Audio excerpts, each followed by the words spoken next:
Three new cosmetic products come out every year, so what should you consider when choosing what's right for you? Joining us is plastic and reconstructive surgeon Dr. Stirling Craig with Hartford Healthcare. Doctor, welcome. Thank you, Lisa, for having me. Great to have you. So we're really talking about filler products. Is that what we're talking about today? Yes, so fillers can be used in combination with a lot of other tools I think your viewers might be familiar with. Botox, peels, lasers. Each tool really is there to achieve a separate goal, but we use them in cosmetics all together to achieve the best outcome. So I think there's a lot of confusion amongst the general population about what fillers do and what Botox does, for example. Fillers are really a gelatinous type of substance, almost like Jell-O. So we use them to restore areas in the face where we lose volume, which we know happens over time. So it really is just there to fill in different shadows in areas where patients really don't prefer it. Again, we do use it in conjunction with Botox and lasers and peels to help rejuvenate the face. All right, doctor, when it comes to choosing what works, what do you tell your patients? That's a great question. I think everybody really needs an individualized plan because we all have different issues going on. Sometimes those are environmental factors. Sometimes those are different stresses we have in our life. We know that all of these aspects do contribute to aging our face.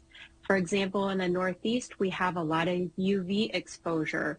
That usually translates to changes in the surface of the skin. So those patients would really benefit from surface treatments like peels and lasers. So everybody really has an individualized plan really based on what their most concern is. So when I come in and they see me, we come up with our prioritized list. What bothers you the most? Especially now with Zoom, we're seeing a lot more people coming in because Zoom are part of our day-to-day now. And Zoom can show areas in our face that have more shadows than, for example, just an in-person meeting where the lighting might be quite different. All right, doctor, what are the benefits and risks of filler products and how long do they last? That's a great question. So just like anything, filler is a tool that we use to rejuvenate the face. It is a medical tool, so it does require some training. I think the most important thing about fillers is understanding the anatomy of the area that you are injecting it in. If you're not understanding and appreciable of the anatomy, there can be side effects to those structures in the area. The great thing about fillers is that they are dissolvable, so they are reversible. So if somebody were to encounter a problem or maybe even a less desirable result, they can reverse it by just going ahead and dissolving it. All right, doctor, we just have about 15 seconds left. Tell us about new Botox products. Great question. So there's Jeuveau, which is on the market. It's brand new. It's often referred to Newtox.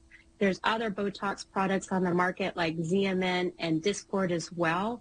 All of those refer to the same type of treatment, which is what we use to soften the wrinkles. They just have different price points. All right, Dr. Stirling Craig, plastic and reconstructive surgeon at Hartford Healthcare. Thanks for joining us.